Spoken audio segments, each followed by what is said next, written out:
Hello, reasonable people, and welcome back to Skeptical 2024. This is the skeptical state of AI, and we're going to spend the next hour talking about the hottest topic in technology, artificial intelligence.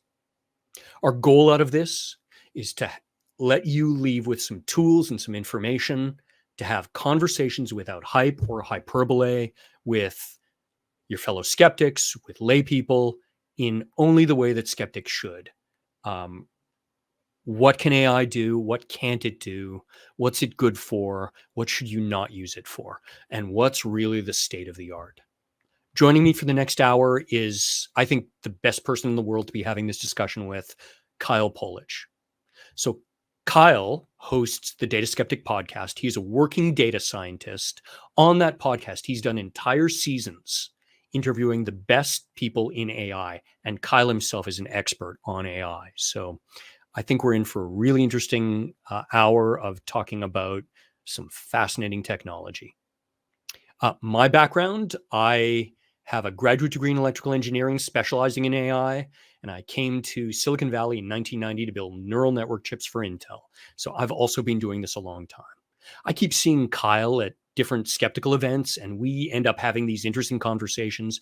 And we decided it was a great time to kind of peel the onion for all of you, and hopefully to equip you to better understand where we are with this subject. So I thought we would kick this off by me asking you kind of what are we talking about when we say AI? What is artificial intelligence? Well, just that is a term that marketing departments have made bankrupt. It can mean just about anything you want anymore. No offense, but the term I think is cogent for skeptics to learn is AGI, artificial general intelligence. So AI can just mean applying the techniques and the methodologies of machine learning and AI, from the field to different problems. One might even, in the past have called Google AI because it does a wonderful thing. You type a quick phrase and instantly you get pretty much what you're looking for. It's not because there's per se intelligence in there. They just have a very clever algorithm for retrieving those documents for you. Perfect. So, why is it so hot right now? It seems to be everywhere. You can't turn on the news.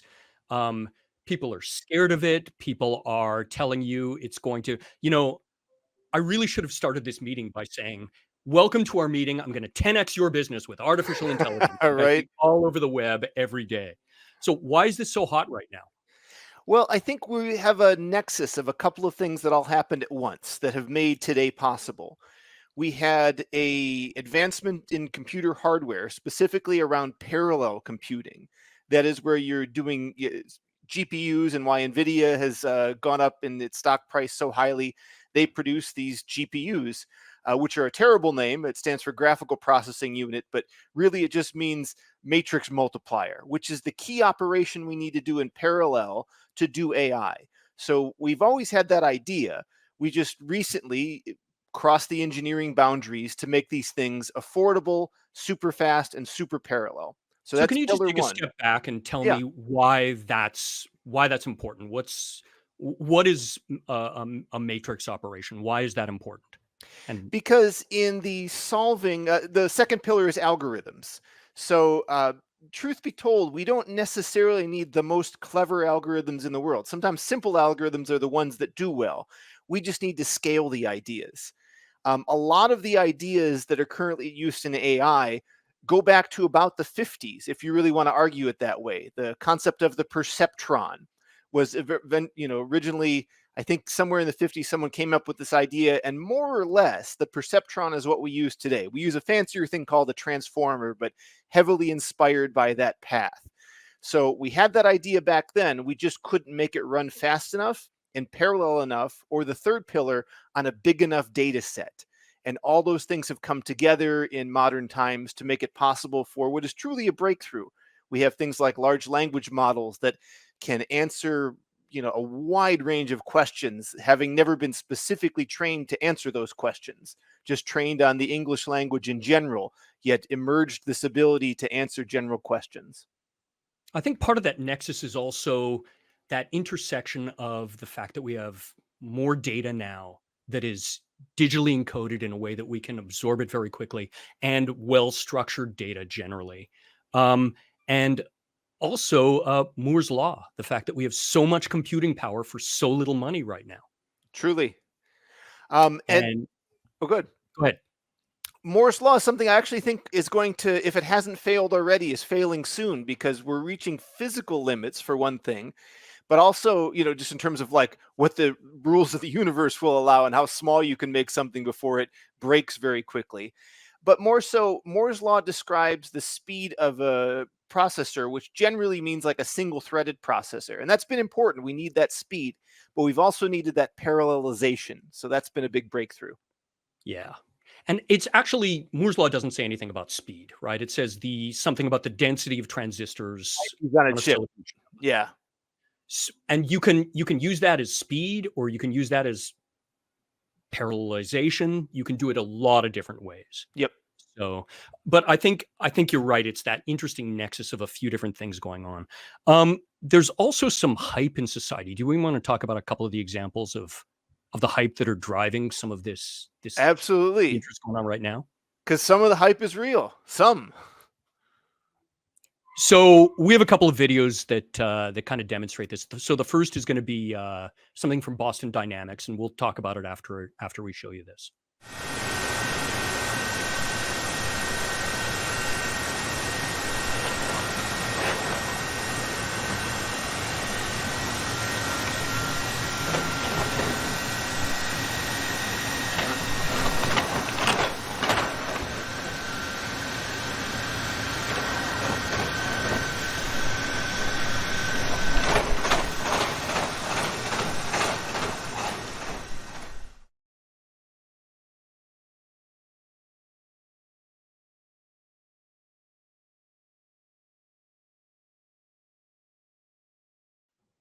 So what are we looking at there, and why does it freak people out that there are, killer sentient robots running around? Well, a couple things. So truly, what we have there is an amazing engineering demonstration, a breakthrough in the field of robotics, although one that I don't consider to be using AI. Under the hood, actually, as far as I know, maybe Boston Dynamics has changed, but for the longest time, their designs were based on control systems. So a very different approach to the types of neural networks that have moved forward large language models. In other words, like engineers really custom built the way it balanced and did a lot of work making that impressive feat possible. Why are people afraid? Because, yeah, I mean, swap out the hand with a gun and that's something really scary. Yeah. Can get scary really quickly.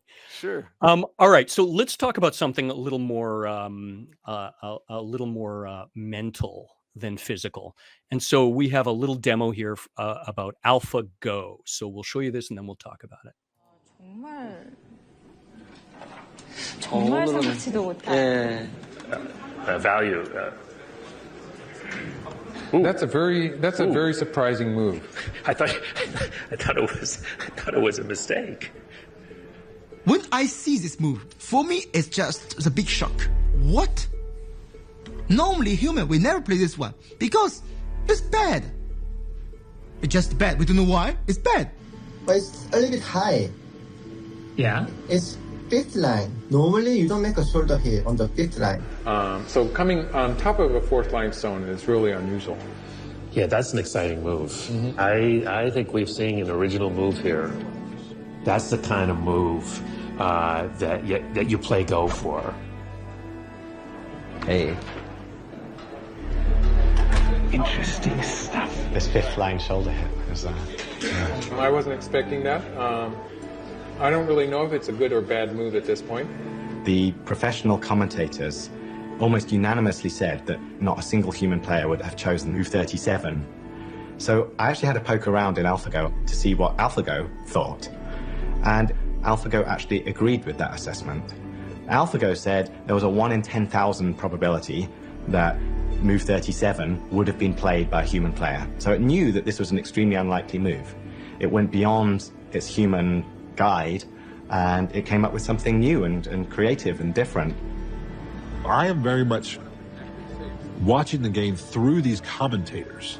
That's the way it works. So when they're confused, I'm certainly confused. At the same time, I'm latching on to the fact that they are confused, right? That is an interesting moment. When everyone else is confused, who's not confused, right? Besides the machine. Great All example. right, what were we watching there? So we were watching the, I believe, first round of Lee Sedol playing Alpha. Well, now it's Alpha Zero at the time. AlphaGo, the breakthrough from DeepMind, currently part of Google Brain. So this is playing the game of Go, Yes, right? which after chess was beaten by Deep Blue, the next challenge was going to be Go. And I remember being in grad school and people thinking, oh, we were 100 years out from a machine beating a human at Go because its complexity was so much greater than chess, which it truly was. But we've developed new approaches in deep reinforcement learning that have made that possible. And Move 37 in particular is a demonstration that not just did the machine win because it had more processing power, it could calculate every possible path and pick the right one, but it found a strategy, a solution, a move to take that not only would humans not have taken on their own, but was a good move, a truly novel and worthwhile idea that it on its own found. So a creative idea, truly. So then you've got all these engineers that are running around saying, what the hell did it just do? What's that Sure. about?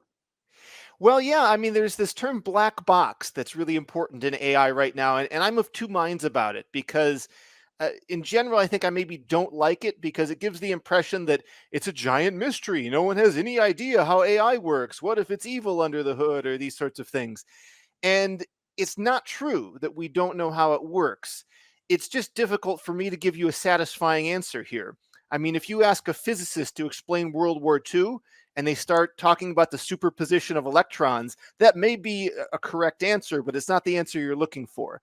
So if you ask me to explain Move 37, I'm probably going to start talking about linear algebra and things like that, that in the same vein are the answer to the question, but don't have that sort of easy chicken soup for the soul kind of quick answer that gives you what you're looking for that a fortune cookie might tell you the solution for.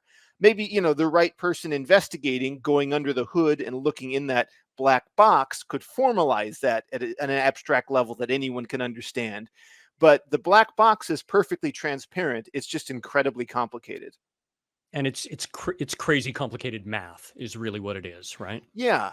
It's better to describe the operation of what it does and how it gets there. Much like, you plant a seed. Tell me everything about the seed, and eventually I'll see it be a tree. Right. So I think one of the we're going to get into some myths and we're going to get into a lot more detail on these things. But one of the things that's really hot right now that a lot of people have heard about is generative AI, and they tend to, I think, believe that that's what AI is now. Can you talk about what generative AI is and why it's so hot right now? I think because it's the most popular and most accessible form of AI, it does not use deep reinforcement learning, which is what AlphaGo uses, but that's harder for the average person to deploy to a problem. Whereas problems like rewrite my email in a more professional tone or generate me an image of a person playing guitar, these are all things that are doable now by a machine, maybe not perfectly, but at or above human level in many cases. And that is a relatively recent invention, pretty much surrounding the large language models approach or the diffusion techniques. So I could get into both of those, but those are sort of the mathematical under the hood ideas that have brought us tools like ChatGPT and DALL-E. Great. So, ChatGPT super hot right now. People are using it, asking it all kinds of questions. Question I hear a lot from lay people not familiar with AI is, can I trust this? Can I trust Sure. AI? I'm glad they asked that question. The worst outcome would be not just assuming you can trust it. I think that old phrase, trust but verify, is the right approach here. In the same way, you would learn to trust a newspaper or a blogger or a public figure based on the history of their accuracy, specific in the domains they know about or don't know about. We should be picking at these large language models and making these assessments. A friend of mine had a really good analogy here. He said it's like you should think of AI as like following an influencer. They're going to tell you some things, you're going to believe most of them. Sometimes they're going to say some things that are way out there. Like you said, trust but verify. Yeah. I'd love to go through a few myths and misconceptions about AI. Yeah. Okay. So the first one is, I hear this a lot. Wow, this stuff is brand new. We've never seen anything like this. You talk a little bit about the history of AI? Yeah, I mean, to me, it really begins in, I want to say 1938, when Alan Turing wrote his seminal paper about thinking machines. And, he was working on these mechanical kind of things. This is the same guy who worked at Bletchley Park and cracked the Enigma code, essentially by brute force, more or less, building a machine that could check hundreds or maybe thousands or tens of thousands of combinations until it found the right solution. So he was thinking about, how do you mechanize compute, the thing we can do on paper. Like, I presume you could still do long division if you were really required to do so. If I asked you to divide, a 100-digit number by 37, it might take you all afternoon. We know our calculators can do that lightning fast. Turing had not only that insight, but the insight to say, okay, could a machine actually think? Is there any reason we would say a machine couldn't think? He posed, I think, 10 or so objections he forethought at the time, all of which are really kind of funny and silly by modern standards. Like that it might have a soul, or it lacks a soul, therefore a machine couldn't be intelligent. Things along those lines that most people wouldn't even come up with today, partially because we've seen it surpass a lot of his exceptions. Right. But he came up with a very key idea, and that's that, what it is to think or what it is to be conscious are very complicated questions, hard to define, maybe the domain of a philosopher. So rather than do that, he posed a challenge that is the measure of a machine and is still the measure today, in my opinion. And it's what most people have heard called the Turing test. I prefer to call it what Turing actually named it, which is the imitation game, because that stresses the important feature of the game that so many reporters, even prominent skeptics, seem to be missing nowadays. The Turing test has not been passed. And the test is not, could you talk to a chatbot for customer service and you're not sure if it was a human or not, and therefore it's passed? That is not the imitation game. The imitation game is a specific situation where, let's say you, Jay, are the player of the game. You're going to be a judge. So I will escort you into a room. In that room will be two identical computers with chat programs running on them. And I'll tell you the rules. You can talk to either console as much as you want. One of them is a human being you're going to be chatting with. The other is a machine you're going to be chatting with. And at the end, I'm going to ask you to figure out which is which. The human that you're going to talk to is just told to answer normally, be yourself, be a human being. The machine, on the other hand, is given the instruction to deceive you. It is there to imitate a human being, to convince you that it is the human. And we talk through chat, not just because it's a common interface, but it removes, the question of robotics or things like that. You can't innately tell the difference between a human typist and a machine typist, provided the machine slows itself down, right, and doesn't type at superhuman speeds. That's probably easy to manage. So coming out of this test, talk to each for 10, 20 minutes, however you like. And then at the end, Turing didn't propose a formal protocol per se, but let's say we would ask you to rate each conversation on a scale of 1 to 10 for how human-like you found it to be. And in the past, when they've done things like this with the Loebner Prize, you might be surprised to learn that even the human participant doesn't get a 10 out of a 10. They usually average like an 8 out of 10 for how human they were. But I aspire to be 8 out of 10 on the human scale. Sure. But the thing that is so often misreported is, even today, a proper test like this conducted would not pass. It is very clear to anyone in good faith participating in this game, trying to tell the difference and asking questions that are, really pushing the limits of getting to the bottom and winning the game, you will tell very quickly which system you're talking to. The large language model will be incredibly impressive, much more so than the chatbots of 10, 20 years ago. But within a short conversation, I think, and you can try this at ChatGPT, even though it's not like a double-blinded situation, you'll know very quickly you're talking to a machine.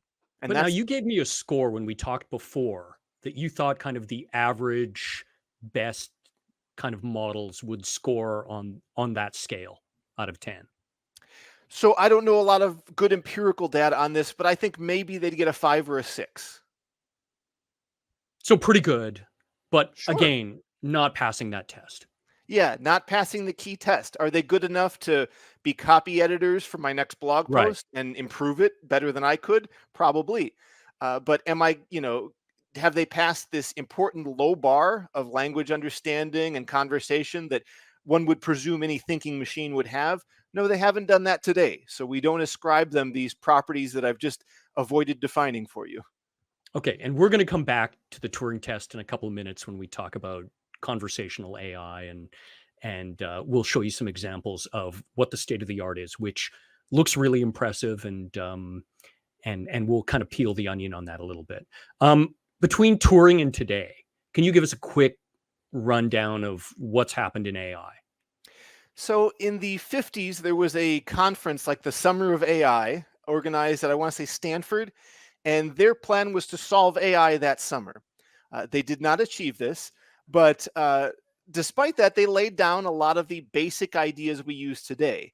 Now, of course, the ideas have gotten advanced by a number of researchers and people working in the field, but there aren't any crazy new ideas we didn't have before. We've just scaled them up. So there were different approaches people thought of taking over time. There was an era of expert systems where we thought we would code in all the knowledge and have some sort of lookup system for retrieving information from a knowledge database and sharing that back out, and that would be the path to AI. That doesn't seem to be true. The path that seems to have won is the path that Marvin Minsky said wouldn't win, and that's the connectionist paradigm, that creating this sort of structure that we call a deep neural network of little mathematical things that, much like the human neurons, look at their inputs, apply some simple formula to them, and then emit an output, and doing that in a deeply nested fashion hierarchically, that and letting it train on enough data for enough time with maybe hundreds of compute hours because it runs in parallel, that yields this output that is surprisingly good at a wide variety of language tasks. And that's really where I think we saw the glimpses of it maybe 10 or 12 years ago. Word2Vec was the first system that truly impressed me.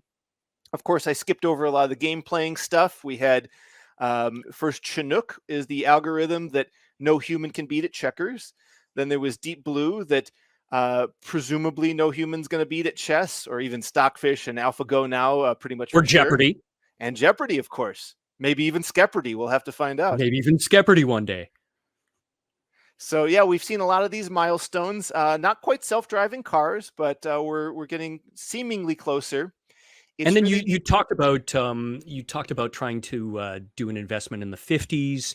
Japan spent hundreds of millions of dollars in the 80s thinking they were going to solve this. Yeah, and I think they had the wrong approaches. That's the 5th generation computing, which is sort of like supermassive expert systems. And perhaps they got value out of those. The idea of an expert system isn't a bad one. If it's useful for you, use it. But it wasn't the path towards a generalized intelligence. We can be pretty confident of that today. And then, I moved to Silicon Valley in 1990 to work for Intel to build neural network chips. And the big problem there was Moore's Law didn't let us put enough neurons on a chip. So we had multiple chips gang together, and it still wasn't even close to enough. And so you double it and double it and double it and double it and get to today. The algorithms really haven't changed that much in the last 30 years. There's a few key algorithms that have changed, but it's generally the same approach. For the most part, yeah. I mean, I'm sure the inventors of the Transformer would be shaking their fists at the screen right now saying, hey, we did a really cool thing, and they did. But yeah, algorithms, data, and massive compute have brought us where we are today. Right. So let's move on a little bit to a more societal issue. So I hear all the time, AI is going to take everyone's job away. We're all going to be unemployed. It's all because of AI. Can you talk about that at a high level? And in a second, I want to get into some specific, especially creative kind of fields. So I think the first point to emphasize as a skeptic is we do not know. Perhaps that's the future, perhaps it's not. But what is our Bayesian prior? We can look to other technology revolutions and say, did they cause mass unemployment? And while there are, pockets and cases like if there's a big mill town and the mill shuts down, or just Detroit in general, yes, we can see big shifts in industry that can hurt society. No doubt about that. But I don't know any out of work typewriter repair people. That technology went away and we wouldn't want to prop it up. It was obvious computers were the right choice. it wasn't that long ago the majority of human beings worked in agriculture. I have no desire to do that. I love working from home and sitting in a chair. It's wonderful. In air And conditioning. truly, yes. So I think technology revolutions, they do destroy jobs, but they at least historically have created more jobs than they've destroyed. And perhaps So that's how this will play out. so let's move to the some of the creative fields, Yeah. because people are saying, they've seen some of this generative AI. It's going to take over all of our creative jobs. Pretty much we're done. Um, I wanted to start with images. And so one thing I should mention is that we're going to have a lot of links in the YouTube description after this talk. I haven't posted them yet. I'll post all those up. So I'm sure that some of you have tried image generation, generative AI image generation, and as some of you saw, some of the artwork for this conference was done with those. And I wanted to talk a little bit about what that experience is like, because people see the images, they're super impressive, and they think, well, that's it. Why do I need an artist anymore? So George Hrab this morning in our Music of Skepticism piece called me out for this image. Yep. And by the way, the musicians were laughing at the frets on the guitar. They said that's completely unrealistic. They all know this. I think most of us don't know that looking at it, but we can tell this isn't a photograph. We can tell this is a something guitar like with some stuff, some stuff that is fabricated on top of it. Yep. Kyle? It's also an original work of art. It truly is. It's something one might even say is creative in a certain way. Or maybe the creativity lies in the prompt you gave it. Now, why does it also miss? It only has, the tuning stuff isn't right. The frets are obviously wrong. This is primarily because the data it was trained on doesn't sufficiently represent those aspects of a guitar. There's already work underway to fix that. For example, I was just interviewing someone for the podcast that was talking about an approach along these lines, and they have what they call a multi-agent LLM. First, they would have an LLM that says, describe the intricacies of a guitar and how it's built. And then they would have another pass that says, take this description and create a realistic image based on those principles. And I bet you that would have gotten you a little bit closer, but still could have made mistakes, because as impressive as some of the outputs are, the way it can synthesize new ideas or copy, as others might say, rip off popular art styles, it's doing that in a very derivative way. It's learning the representation of what those words mean and then kicking out something similar to what it knows. So it's harder to say it's doing something truly creative like Move 37 was, although that sort of gets down to definitions again. Mostly it's copying from what it's been trained on, which is clearly not enough guitars. And that brings up all the plagiarism issues and the copyright issues. We'll get into that in a few minutes as well. I want to show another image. And so just to be clear, can everyone spot it though? The perhaps obvious flaw wasn't obvious to me the first time I saw this. So there's a flaw I left in on this one, and that is the woman has 6 fingers on one hand. And since this is for Erica Engelhaupt's talk tomorrow on female anatomy, because it's about kind of errors that the medical profession makes on female anatomy, I thought it was perfectly appropriate to have an extra finger on there. But I also want to point out that all the text on there, that was hand done by me.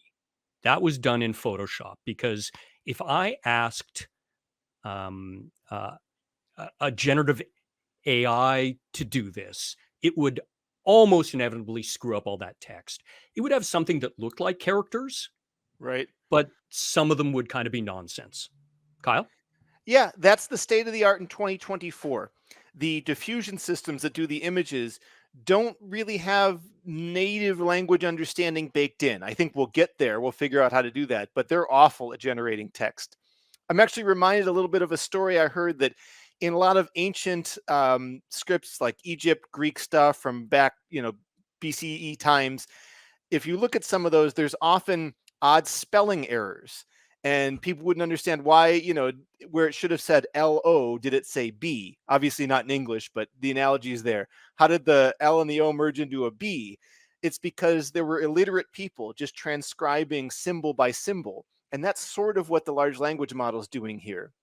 You know, for an original image, if you had hired a human to draw that, you'd say great result. That is a lifelike person in the foreground, you know, in an interesting pose. The background's interesting. That's a valuable piece of art that an artist would have taken a long time to do. Yet no human artist would have drawn 6 fingers unless you specifically requested it. And again, my prompt for this was something like embarrassed woman in the front with 2 male doctors arguing behind her. And by the way, this was not my first attempt. I had to do a few of them. You never quite know what you're going to get. And the issue is finding something that's kind of good enough. It's not going to be exactly what you want, but maybe you can find something that's good enough for your purpose. And then a little Photoshop work will fix it, perhaps. Yeah.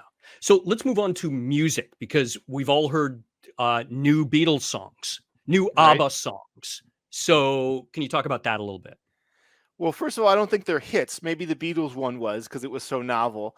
But yeah, I mean, you're asking the machine to do something, again, very derivative. Given enough examples, it's able to do that in the same way a lot of talented human musicians could knock off and write a Beatles-like song or an ABBA-like song. In fact, that totally exists everywhere. A lot of the bands I listened to, I was like, oh, you're a knockoff of this other band that's your favorite band. And that's kind of how music goes. And every once in a while, there's an artist who does something truly innovative. And that's the quality that we hope maybe a machine will eventually do. Today, it doesn't seem to have it. So a good example, like if you ask it to make a list, like you're writing a movie and it's some 80s buddy comedy cop film, give it a 1-paragraph description and say, come up with 100 possible names for this film.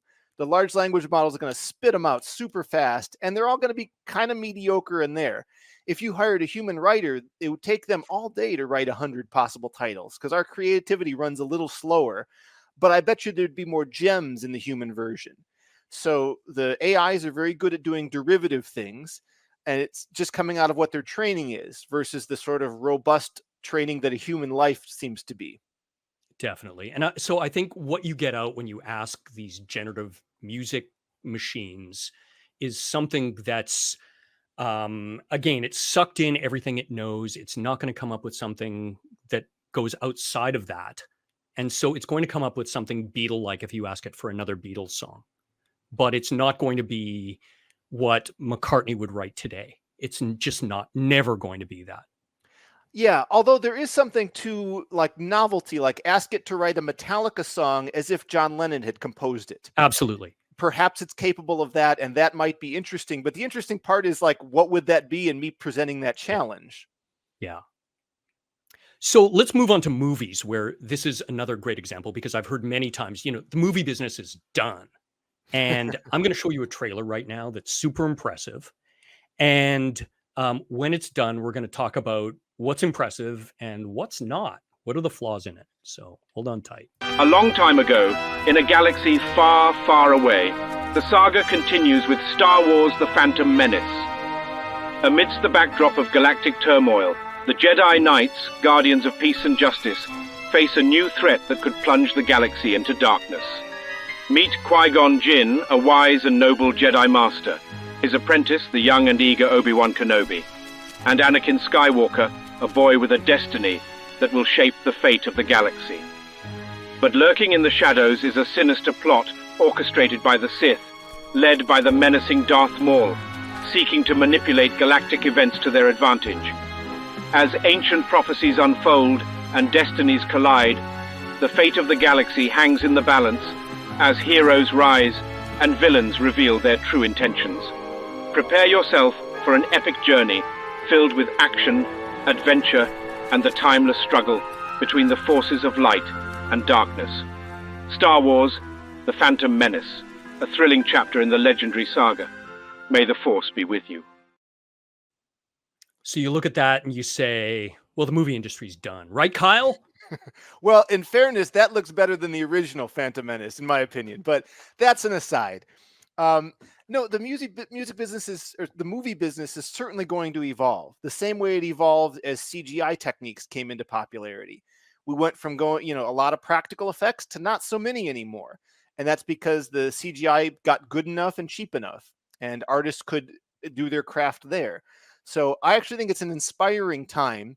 It should democratize filmmaking a little more. The indie filmmaker has access to these tools. It's not just stuff locked up that only big studios can do. So there's the potential for a great, revolution in amateur filmmaking to come from this. So I agree with it, with all of that. Absolutely. There's also some issues with that trailer that do not jump out at you Sure. unless you watched a few of these. And then you start to see what some of the issues are. So you can go off and you can watch all kinds of 1950s Panavisions of new movies that people have Nice. redone in that style. And one of the links I'm going to have in here is a tutorial for how the guy does this. And it's pretty interesting because you'll notice it's kind of like 5-second clips that are all put together. And for sort of every one of stills those, too, really. and well, it's kind of moving. It's almost moving stills, right? Yeah. With a little bit of again AI generated voice over that. He generates a script with ChatGPT. He throws it into a voice generator. It's all done with AI, right? He is But the artist, though. he is the artist, but of course, it's also using the work of a lot of other people that Yes. this thing has trained on, right? So the interesting piece is he goes through this and he might generate 100 video clips before he gets one that isn't like bonkers bad. And then that's the one you see there. And it's never quite exactly what he wants, but it's good enough. Mm-hmm. And you also notice discontinuities. So if there's the same character in more than one piece, there are differences in those characters because you do some slight little variation in your prompt and you get something very different out. And that's really hard to control right now. It is. There are tools that are coming out in the research world that explain, techniques for this, things like the control net, but that really hasn't hit the consumer market yet. Yeah. And so I want to give an example of something that I did specifically on this. So you've all seen the artwork for this conference. So you've seen the clock. I decided I was going to try and make a little animated video of the clock that you see here. Okay. The now clock, right? So I actually I actually paid to get the latest version of this. So the things I do for you people. The prompt I used for this, based on a lot of research, on their site with recommendations, was high contrast shot grows. A modern digital clock without hands is rectangular with rounded corners, has a white case and black display with red segmented numbers, sits on a dimly lit desk. The white case grows legs and starts jumping around and shaking vigorously. Okay. I have an image of what that is in my mind. Sure. So this is what I ended up getting. Not off to a good start. And this was not my first version. This was maybe my 10th try at this. I mean, a cool little video nonetheless. It's super cool, but that is the closest I could get. And, that probably cost me, I don't know, a few dollars to make, right? Mm-hmm. Which is still really cool, but it's nothing close to what I actually wanted, right? The other thing that I started to understand doing this, and you heard the prompt that I used, there's this exercise that technical writers have where they're told, you sit across from someone in your technical writing class and you're told to write how to, I don't know, hammer a nail into a board. And so everybody writes it down and then the other person has to do exactly what they're told to do. And so you go through that, you meticulous, and the first time they do it, of course, you're missing some stuff. You have to hold the nail like this. You have to do this. Otherwise, people are just doing weird stuff. So you think as soon as you get it down to the stage where you have described this sufficiently, you're going to get what you want. And that is absolutely not the case with generative AI right now. You get something that is hopefully good enough, but it may not be exactly what you're expecting. Truly, yeah. It's not surprising knowing how that works under the hood. Similar to our discussion earlier, the training data isn't robust enough for it to have an understanding of digital clocks, apparently. That's sort of a surprising one. that it forced your clock to become an analog one. Well, I had to use the word without hands, or it put hands on every clock. Clocks typically have hands. I'm not surprised it would think Not that. I would say digital Well, clock, and it would still put hands on there. It's yeah, that is kind of a goof. right. One that, a year from now, I'm sure they'll have fixed, but Right. is sort of instructive of how they work under the hood. Your query or your prompt gets converted into a number, and that number is called an embedding. And then it looks in something called the embedding space and says, what's nearby this number? And how do I do things like that? Right. So if that space is created in a, idealized way, you get an idealized result. But it's a process that's learned by the machine. We're asking it to figure out the way of embedding a text into a number into that space. And that is really the big part of being an AI right now, is how do we do that in the most novel way? Right. So I think we can conclude out of this that we're a little ways from creative people being completely taken out of their work. But I certainly there are hope probably so. some good tools for them. Yeah. And, it's worth mentioning, too, there's this theory in the art world. I don't know the proper name of it off the top of my head, but that for the longest time, art celebrated realism, that a master of their craft could paint something that is totally lifelike. And then along came the photograph, which is, definitively like, and click, it's done. Whereas the painter who spent a week painting the lifelike image. And it wasn't that painters gave up and stopped painting. It's that art became more abstract and people started exploring new styles. And, maybe the photograph destroyed the realistic art world, but another version of this is, say, it launched a whole new school of thought in art. Right. Right. And maybe we'll see the it's worth same here. it's worth coming back to writing as well, because I do a lot of consulting with startups, and I will tell these startups that if they think the marketing copy coming out of their marketing department is indistinguishable from ChatGPT, they should fire their marketing department, because that's not very good marketing copy.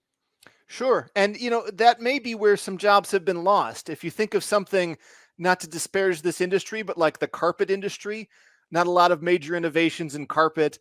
I don't know what you write in the weekly, Empire newsletter.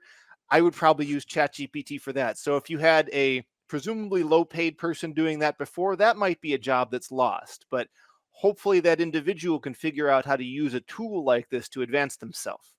And Kyle, you might just be surprised how a creative person could sell carpet. Right. So I want to move on to another myth, and that's one you touched on before, and that is that AI is this black box. Well, you're a working data scientist. Like, why don't you just throw everything into AI and have it solve it for you? Sam Altman, who runs OpenAI, which is the biggest company right now in this space, has this bonkers quote that soon AI will solve physics. What do you think, Kyle? I'm highly skeptical of that claim. I think it will be a tool that physicists can apply in some situations that will be useful.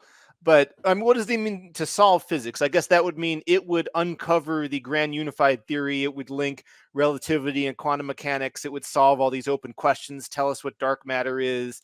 But human beings haven't been able to do that to date. Maybe an AI will, but those are truly novel advances. If it were the case that we had all the pieces to unify physics and whatnot, someone would have done it already. What's missing is, at least in physics, it's either new observations or new theory. And where does new theory come from? I don't think we have a good direction to go. We're kind of at a standstill, at least in the broad sense. There's always small advancements happening all the time. But a similar use case is from the computer science world is the task of matrix multiplication. And if the word matrix is scary, just think about multiplication in general, where you're going to multiply numbers with a lot of digits. You go through and you carry, and then sometimes you borrow and all that. There's a procedure we can follow. And there are faster ways of doing that. And since I've been following it, I think 3 or 4 major breakthroughs have improved the speed of matrix multiplication by just a little bit. And each time we're wondering, is it the fastest now? Because there's no reason to look at the fastest known algorithm and say, well, surely that's the fastest one. Maybe some clever person is going to come along and find an even more faster one. We don't know. We're always looking. Smart people are looking, and good luminaries of the field will eventually make contributions to it. So they took the tools that DeepMind has invented that produced AlphaGo and AlphaFold, the protein folding problem, which we should come back to. And they said, can we use this tool to find a new novel algorithm for matrix multiplication? And it couldn't on the general problem, but it did find some speed ups in like special cases, like, oh, if all the numbers are prime or they're all modulo 3. It may not be exactly that, but novel algorithms that, if a PhD student had created that and that was their whole thesis, they should be proud of it. They were advancements, but they were minor side advancements. They weren't the grand unified kind of leaps forward. So of the kind of open problems, Goldbach's conjecture or P versus NP, that math and physics and CS have sitting around that no one's been able to solve or even make progress on, it would be truly surprising if AI made progress, because I don't think it's for lack of being clever, nor are the machines necessarily clever. We need someone to innovate a new idea, and that's what AI isn't perfect at. Right. Okay, I want to move on to another myth, and that is AI is sentient. Like, I've seen some of these demos. I saw this news story a couple of years ago about a Google employee getting fired because, as a whistleblower, he said the AI became sentient.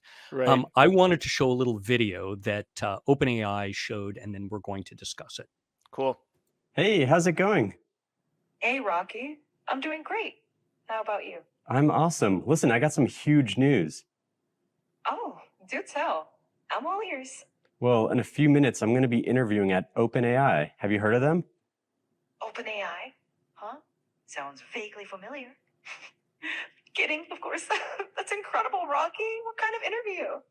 Well, it's for a software engineering role, but I just need to know, do I look presentable, professional? Well, Rocky, you definitely have the I've been coding all night look down, which could actually work in your favor. Maybe just run a hand through your hair or lean into the mad genius vibe. Your enthusiasm is what's really going to shine through. I don't have a lot of time, so I'm just going to throw this on. What do you think? Oh, Rocky, that's quite a statement piece.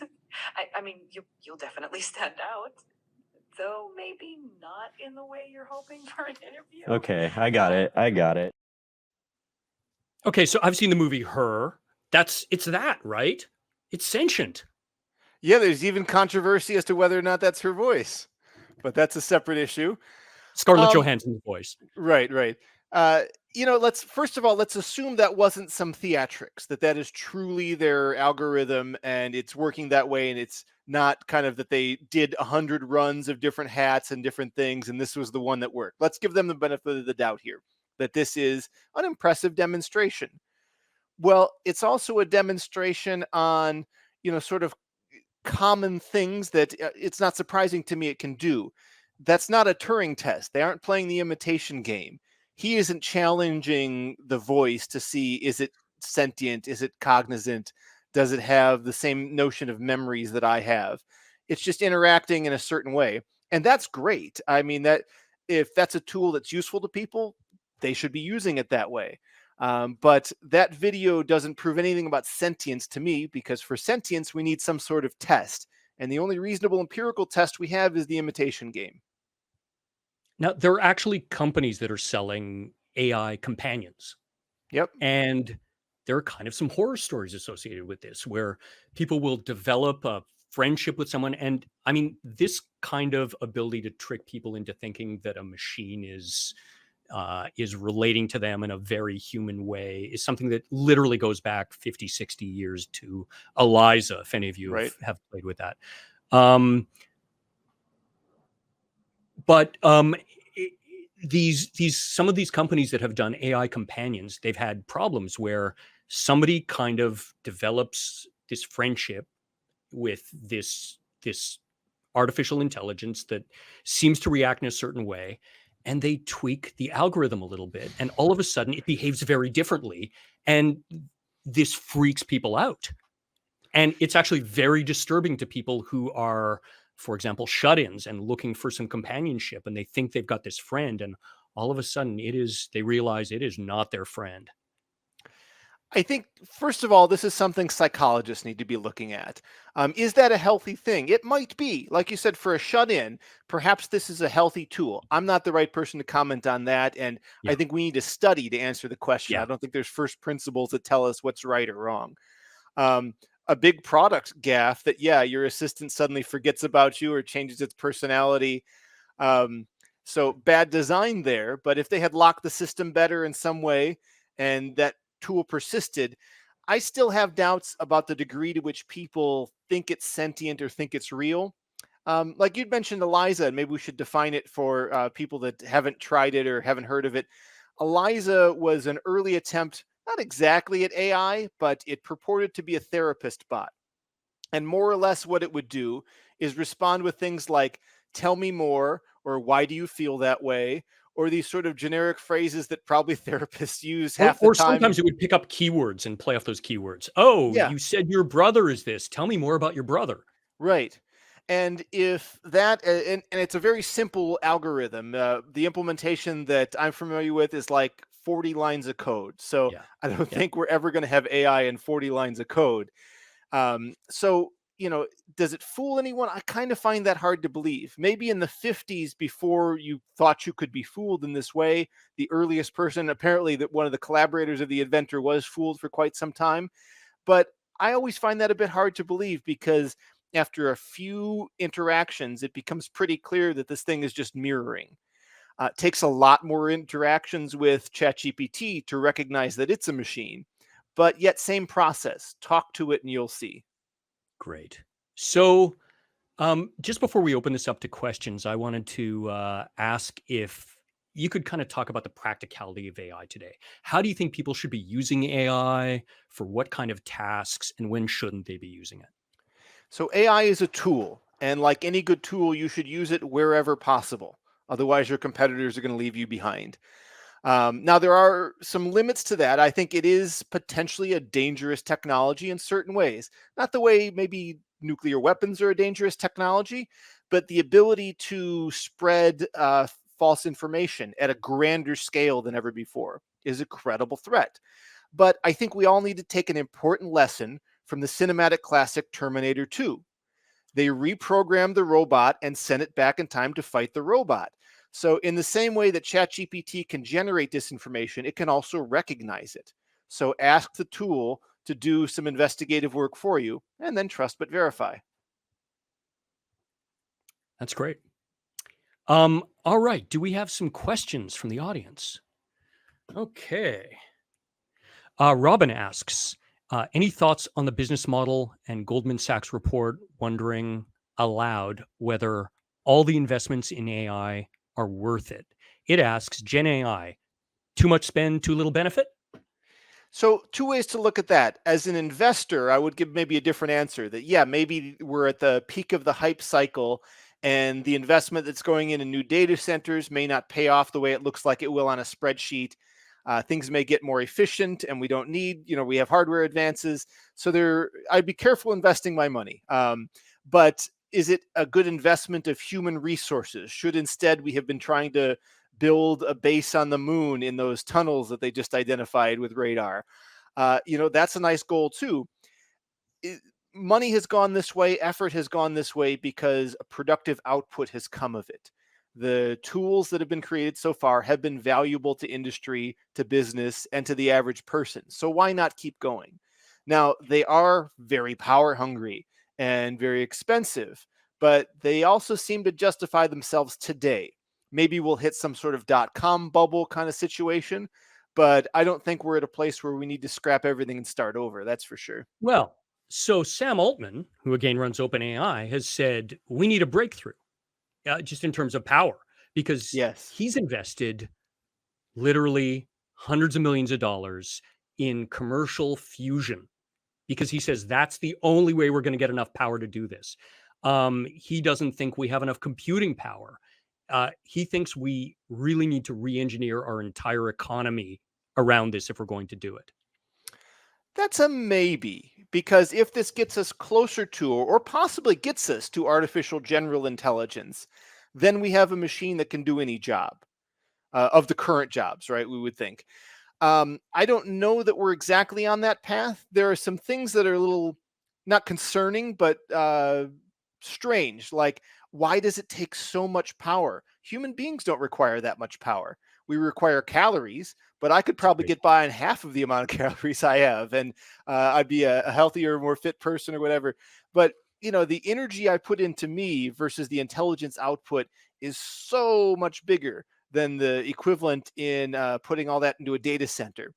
So it's not a perfect analogy. It's not really apples to oranges, but it seems that intelligence need not require such vast amounts of energy. It's just the best way we've discovered to date. That doesn't mean that an emerging machine intelligence won't be very exotic from humans. Certainly it will, but we seem to have found a better path. So, I also think about the investment required for something like the silicon industry, right? So I joined Intel in 1990, and I came to understand that Moore's law, that law that says that the number of transistors on the same size silicon wafer will double about every 2 years. That doesn't happen by accident. That's actually people investing in that going forward. And as you get to today and you get to $50, $100 billion fabrication plants that are literally the most expensive plants that humans have ever built, you hit diminishing returns. And there's a limited number of things you can do beyond that. And as you said, I've been hearing for years that Moore's law is running out of steam, and they keep coming up with new ways of extending it.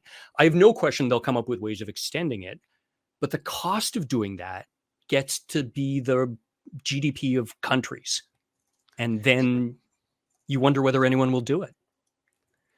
That's true, but there are a lot of small countries, for one thing. Compare like the take on Las Vegas to Luxembourg. I don't think it's a totally apples to oranges things again. But we also kind of don't know what the future needs. Yes, a breakthrough might change things, but I'm remembering there was somebody who said something. It was the CEO of IBM, Thomas J. Watson, who said, and I had to ask ChatGPT to get this. The statement, "The world only needs 5 computers," is often attributed to Thomas J. Watson.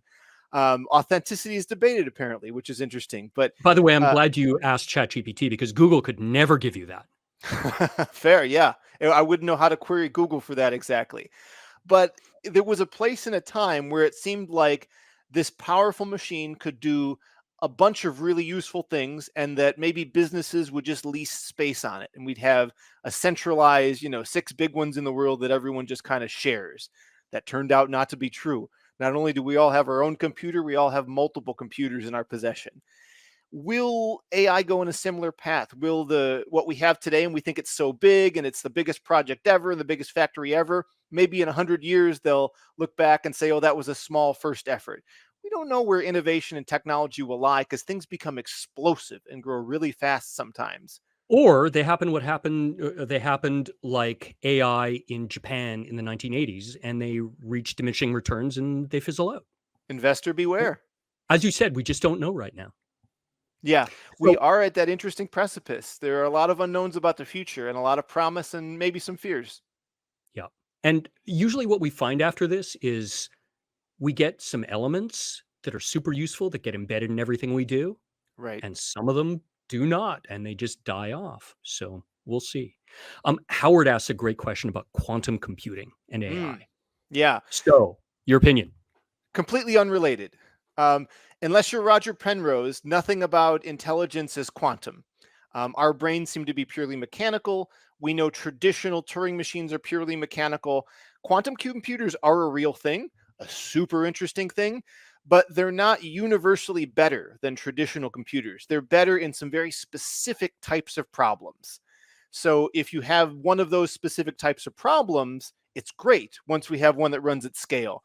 The great Scott Aronson, who is one of the world's leading experts in quantum computers, has a great quote. He says, the most impressive thing they've done to date is factor 15 into 5 by 3 with 99% confidence. But now, are there people working on using quantum computers for AI? Not in someone for sure. Is that an important path forward? Is the field rallying behind that? No, not at all. There's no reason to think that quantum is going to be a major contributor to AI directly. Great question. I think we have time for one more question. All right. So the number of things that AI can do better than humans continues to increase, but the number of things that a human can do better than AI is not. Wouldn't logically they should surpass humans? Interesting argument. And we may see that. That is the path towards an artificial general intelligence. And there's no reason to think that an AGI cannot be built. I wouldn't say there's some impossibility thing here. It's just a question of, first, how do we do it? And can we do it with what we have today? Or does it require another 100 years of progress? I think, it's something that we will likely see within the next century. And that is a belief that's evolved quite quickly. I wouldn't have said that 10 years ago, maybe even sooner than that. A lot of the hype has pushed people to give somewhat unrealistic dates. Interestingly enough, Ray Kurzweil has doubled down on his prediction of 2028. And as much as I've always thought he was a little kooky for that, he's slightly less kooky than when he said it 20 years ago.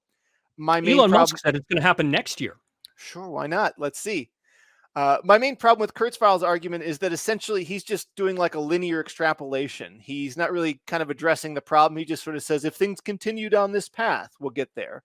And yeah, if we hit no ceiling. Now, we haven't hit a lot of ceilings, which is something kind of interesting. To date, the more data we give it, the more energy we give it, the result seems to be increasingly better, that there isn't diminishing returns yet. But that doesn't mean it goes on towards infinity. Diminishing returns is almost always a thing. Let me press on that one a little bit, though, because we're kind of running out of data. Because most of these large language models have gone over all the data on the internet, in some cases without permission. And Sure. and now they're starting to use this thing called synthetic data. Right. And there's many issues and potentially promises with synthetic data. Can you talk about that for a minute? Yeah, it's the idea that can be generated. And now that at face value sounds bad, like it would just be kind of a feedback loop, a dog fooding thing, or the Cerberus snake eating its own tail. Like, what possibly good can come from that? But surprisingly, good things can come from that. There's a technique in AI called a GAN, a generative adversarial network. Or did I mess up the G? In any event, there are two components to it: the generator and the discriminator, and the two subsystems. The generator subsystem is trying to produce accurate representations of text, images, whatever it may be. And the discriminator is learning to tell the difference between the generated ones and the real ones. And there's some overlap where you figure out, well, what is the discriminator doing? And then how do I trick it? And then how does it get better? And it's this cat and mouse game that just through that process, in the same way that AlphaGo playing itself at Go, not playing humans, but just playing itself for millions of hours a day, learn to be the greatest Go player in existence. Perhaps these techniques will get somewhere with synthetic data. We can't say that they won't. But in the case of like generation, will the next great Hollywood blockbuster be entirely generated, start to finish? Maybe for marketing purposes, people will claim that, but there will be an artist, or more likely a team of artists behind the scenes using these generative tools, rather than say, give me a blockbuster movie and out ones just spits out. There are sort of these impossibilities. I mean, imagine asking an AI to generate a joke so funny that the whole world will fall over in laughter for at least 4 hours. Yeah. We just intrinsically know that it can't do that. So we shouldn't think of these as magical devices. They're not. They're impressive. They're better than us at many things, but it's unlikely they're going to be superhuman per se. That's a harder, bar to achieve, I guess. Great. Well, we're out of time. Kyle, thank you so much. It's always a pleasure and a privilege to talk to you about this stuff. I can tell good skeptics because frequently they use the phrase, well, we don't know. Yeah. And I heard you say that a number of times through this. Thank you again for all your expertise. I'm going to remind those listening that we're going to put some tools and links under the YouTube video. They may not be up today, but they'll be up in the next few days. Come back, look at those. You can play with all the tools that we showed you and talked about. And again, thank you so much for coming to Skeptical, and take care.